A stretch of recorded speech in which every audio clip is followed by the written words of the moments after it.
Hello everyone, welcome back to my YouTube channel. তো দেখুন, Nifty fifty আজকে flat ছিল, মানে 22 পয়েন্ট মতো বেড়েছে এবং সেন্সেক্স দেখতে পাচ্ছেন ফ্ল্যাট বলাই চলে। তো নিফটি ফিফটি 23,750 পয়েন্টে ট্রেড করছে। মার্কেটে এখন কোনো রকম ফ্রেশ ট্রিগার দেখা যাচ্ছে না, তাই কিন্তু ফ্ল্যাটেই ক্লোজ দিয়েছে নিফটি ফিফটি এবং সেন্সেক্স।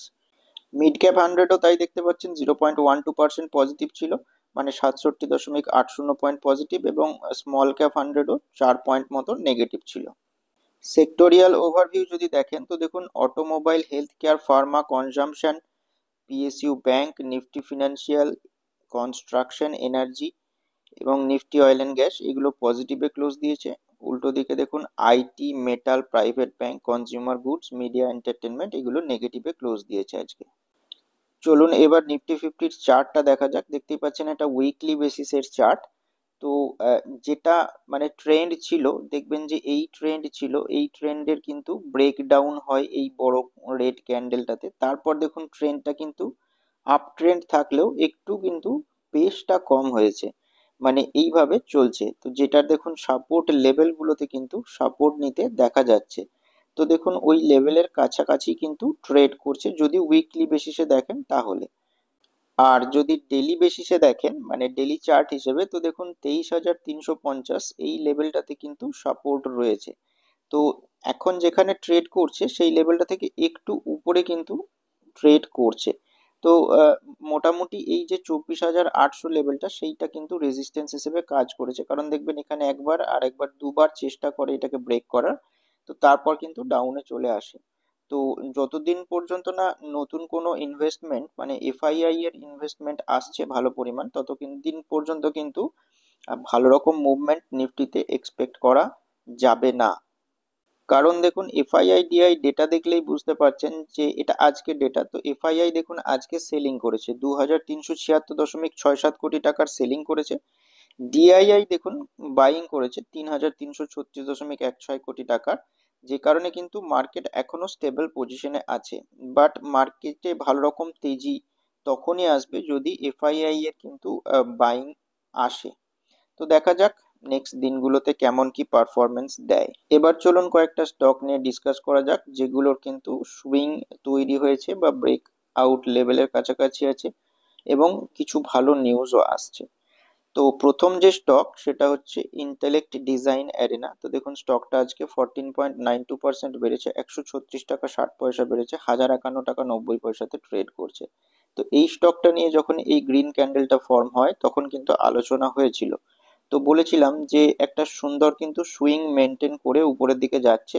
তো এর যেটা প্রথম লেভেল উপরে হবে সেই লেভেলটা কিন্তু যে লেভেলটাতে আজকে ক্লোজিং দিয়েছে সেই লেভেলটাই ছিল, তো সেই লেভেল অব্দি কিন্তু পৌঁছেছে।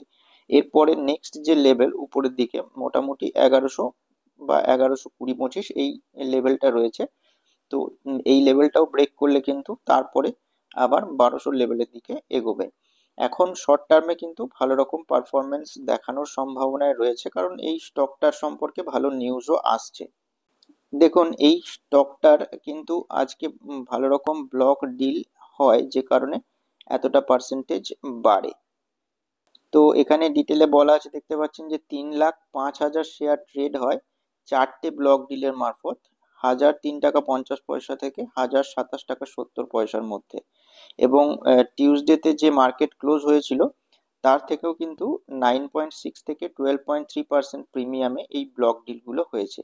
তাছাড়াও এই স্টকটা সম্পর্কে দুদিন আগে নিউজ আসে যে এরা নতুন একটা এআই প্ল্যাটফর্ম লঞ্চ করছে যেটার নাম পার্পল ফ্যাব্রিক, যে কারণে কিন্তু এতটা পরিমাণ বাইং ইন্টারেস্ট দেখা যাচ্ছে স্টকটাতে।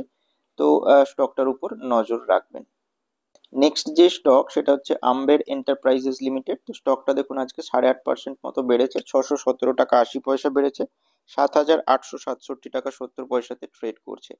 তো দেখুন বলেছিলাম যে এই যে উপরের দিকে চ্যানেলটা ব্রেকআউট দিল, তারপর কিন্তু এই লেভেল থেকে দেখুন বাউন্স ব্যাক করলো। তো এই তারপরে কিন্তু তেজি লক্ষ্য করার কথা। তো দেখুন তেজি কিন্তু ভালো রকম পরিমাণে লক্ষ্য করা যাচ্ছে স্টকটাতে। যদিও এই সময়ে কিন্তু ইনভেস্টরদের জন্য কিছু বেঁচে নেই, কারণ রিস্ক টু রিওয়ার্ড ইনভেস্টরদের জন্য এই সময় ফেভারেবল নয়, তবে ব্রেকআউট ট্রেডাররা ধ্যান দিলে দিতে পারেন। যদিও এটা সম্পূর্ণ আমার মত, তবুও আপনারা যা করবেন নিজের রিসার্চ মতো করবেন। দেখুন এইটা দুদিন আগের নিউজ, আগের টিউসডেতে নিউজ আসে যে এরা এদের যে ইলেকট্রনিক বিজনেস সেটা কিন্তু ডিমার্জ করবে। তো সেই কারণে কিন্তু স্টক প্রাইসে ভালো রকম মুভমেন্ট দেখায় মঙ্গলবার। দেখুন এখানে ওটাই ডিটেলে লিখেছে, সিএনবিসি টিভি 18 এর রিপোর্ট অনুযায়ী যে এরা ডিমার্জ করবে এদের ইলেকট্রনিক ডিভিশনটা, এবং এর জন্য ব্যাংকার অ্যাপয়েন্ট করা হয়েছে এই ডিমার্জারের জন্য, এবং সাবসিকুয়েন্ট আইপিও এরা লঞ্চ করতে পারে এরকমই নিউজ ছিল। কিন্তু আজকে আবার ক্ল্যারিফিকেশন জানায় এরা। তো এটাই দেখুন এখানে নিউজে পাবলিশ হয়েছে যে এরা আবার একটা নতুন করে ক্ল্যারিফিকেশন দেয়। তো দেখুন ক্ল্যারিফিকেশনে বলেছে যে এরকম কোনো কিন্তু মানে এখনো টিল নাও এখনো কিন্তু কোনো কিছু ঘটনা ঘটার নিউজ নেই, মানে no consideration has given to demerging its electronic division. এটাই কিন্তু আম্বের এন্টারপ্রাইজের তরফ থেকে জানানো হয়। দেখুন কোম্পানির তরফ থেকে কিন্তু ডিটেলে এই জায়গায় কি বলা আছে একটু দেখে নিতে পারেন। ডিটেলে জানায় যে এরকম কোনো কিছু হয়নি, তবে মানে এই যে মানে এদের কিন্তু ডিসক্লোজ করতে হয় সেবির কাছে বা এক্সচেঞ্জের কাছে, তো সেইটাই এখানে এরা লিখেছে যে এরকম কোনো ইভেন্টের কিন্তু এখনো ঘটনা ঘটেনি। যদি ভবিষ্যতে ঘটে তাহলে they will do the same in the future regarding any material updates, মানে এরকম যদি কোনো আপডেটস আসে তাহলে তারা কিন্তু এক্সচেঞ্জকে জানাবে বা সেবিকে জানাবে। কিন্তু বুঝতেই পারছেন তাতেও কিন্তু আজকে কিন্তু স্টক প্রাইসে ভালো রকম মুভমেন্ট দেখা যায়। ইনসাইডাররা মনে করছেন হয়তো এই জিনিসটা হতে পারে ভবিষ্যতে কয়েকদিনের মধ্যে। তো দেখা যাক কি নিউজ আসে না আসে, কারণ অনেক ইনসাইডাররাই কিন্তু নিউজ পেয়ে যায় আগে থেকে, যে কারণে কিন্তু এতটা পরিমাণ তেজি লক্ষ্য করা যাচ্ছে। তো নজর রাখবেন স্টকটার উপর। নেক্সট যে স্টক সেটা হচ্ছে কেফিন টেকনোলজিস লিমিটেড। তো দেখুন স্টকটা আজকে 7.80% বেড়েছে, 115 টাকা 25 পয়সা বেড়েছে, 1592 টাকা 20 পয়সাতে ট্রেড করছে। তো এই স্টকটার দেখুন যে চ্যানেলটা ড্র করে রেখেছি, তো সেই চ্যানেলটার দেখুন উপরের দিকে যে রেজিস্ট্যান্স লেভেল রয়েছে সেই লেভেলের কাছেই ক্লোজ দিয়েছে বা স্লাইটলি উপরে ক্লোজ দিয়েছে বলা যেতে পারে। তো নেক্সট দিনটা দেখে কাজকর্ম করা ভালো, যদি নেক্সট দিনের উপরে ক্লোজ দেয় তাহলে কিন্তু একটা ভালো রকম তেজি লক্ষ্য করা যাবে, কারণ এটা তার অল টাইম হাই এর কিন্তু ব্রেকআউট দিয়েছে, এবং অ্যাসেন্ডিং যে ট্রেন্ড লাইন রয়েছে সেটার উপরের দিকের চ্যানেলটাকেও ব্রেক করে কিন্তু এগোচ্ছে। আর জেফারিস টার্গেট বাড়ানোর পর থেকে কিন্তু এটা ভালো রকম পরিমাণ বাড়ছে, 1530 টাকার মতো টার্গেট রেখেছিল কিন্তু সেটাও দেখুন পার করে দিয়েছে, এখন 1592 টাকা 20 পয়সাতে ট্রেড করছে। আর ফিনান্সিয়াল মার্কেট ওয়ালা স্টকে কিন্তু ভালো রকম ইনফ্লো হচ্ছে, বিশেষত ডিআই দের কাছ থেকে। ডিআই মানে ডোমেস্টিক ইনস্টিটিউশনাল ইনভেস্টরদের কাছ থেকে। কারণ মানে আমার আপনার মতো রিটেলাররা যারা আমরা মিউচুয়াল ফান্ডে এসআইপি করি, তো ডিআইরা সেই সমস্ত টাকা কিন্তু এই সমস্ত স্টক গুলোতে কাজে লাগায় বা ইনভেস্ট করে। তো যে কারণে কিন্তু ডিআইআই দের যে ইনফ্লো রয়েছে সেটা এই মানে ফিনান্সিয়াল মার্কেট ওয়ালা স্টকে কিন্তু ভালো রকম দেখা যাচ্ছে। তো নজর রাখবেন স্টকটার উপর। আর এই স্টকটা দেখবেন আজকে তার লাইফ টাইম হাই মানে 1620 টাকার যে আছে সেইটা হিট করে, কিন্তু ক্লোজিং বেসিসে একটু নিচে এসে ক্লোজ দেয়। তো এইটা মেনলি হয়েছে strong earnings and new client অ্যাকুইজিশনের জন্য। আর তাছাড়াও দেখবেন তারা রিসেন্টলি মানে কোম্পানি রিসেন্টলি ব্ল্যাক রকের সঙ্গে কিন্তু জয়েন্ট ভেঞ্চার করেছিল। তো ব্ল্যাক রক আলাদিন প্রোভাইডার নেটওয়ার্কের সঙ্গে এরা জয়েন করে, এনহ্যান্সিং ইটস সার্ভিস অফারিংস। তো দেখবেন সেই কারণে কিন্তু ইনভেস্টরদের মানে ভালো রকম বুস্ট করে, যে কারণে স্টকটা কিন্তু অনেকটা উপরে এসে ক্লোজ দিয়েছে আজকে। নেক্সট যে স্টক সেটা হচ্ছে নিউজেন সফটওয়্যার লিমিটেড। তো দেখুন স্টকটা আজকে 5.21% বেড়েছে, 83 টাকা 55 পয়সা বেড়েছে, 1686 টাকা 20 পয়সাতে ট্রেড করছে। এরও দেখুন যে ট্রেন্ড লাইনটা ড্র করা আছে একটা অ্যাসেন্ডিং চ্যানেলের মধ্যে দিয়ে, দেখুন সুন্দর মুভমেন্ট দেখাচ্ছে উপরের দিকে। এটাও দেখুন তার রেজিস্ট্যান্স লেভেলকে হিট করে একটু নিচে এসে ক্লোজ দিয়েছে, বাট চ্যানেলের মধ্যেই কিন্তু রয়েছে, যে চ্যানেলটা দেখুন শার্পলি কিন্তু উপরের দিকে মুভমেন্ট দেখাচ্ছে। তো এই স্টকটাও দেখবেন ভালো রকম ডিমান্ডে রয়েছে, বিশেষত জেফারিজও এইটার টার্গেট ভালো রকম বাড়ায়। তো যে কারণে দেখবেন এটারও কিন্তু সুন্দর মুভমেন্ট দেখা যাচ্ছে।